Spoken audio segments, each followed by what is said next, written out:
Kia ora, nau mai hoki mai ki Kupu o te wā. Ka tai tātou ki te wiki tuarima o Bubble Life.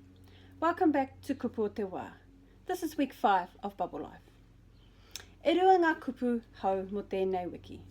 We've 2 more words for this week. Tā tātou kupu tuatahi mo tēnei wiki, taumata.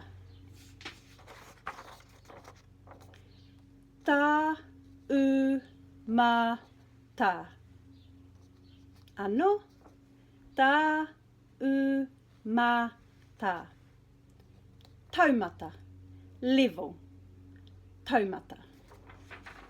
Tā tātou kupu tuarua mo tēnei wiki, haumaru. Ha u mā ru. Ano, ha u mā ru. Haumaru, safe.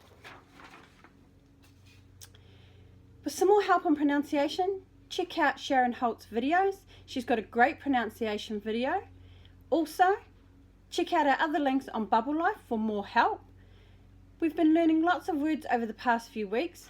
Although I've only been introducing 2 new words, I've been adding extra kupu each week within my kōrero. So if you want to go back and have a look at those videos, see what extra words you can pick out, see if you can translate them, find out what they are. There's more words for your vocab. Nō reira te hunga mā takitaki. Kia kaha ki te aku i tō tātou reo, nohora mai.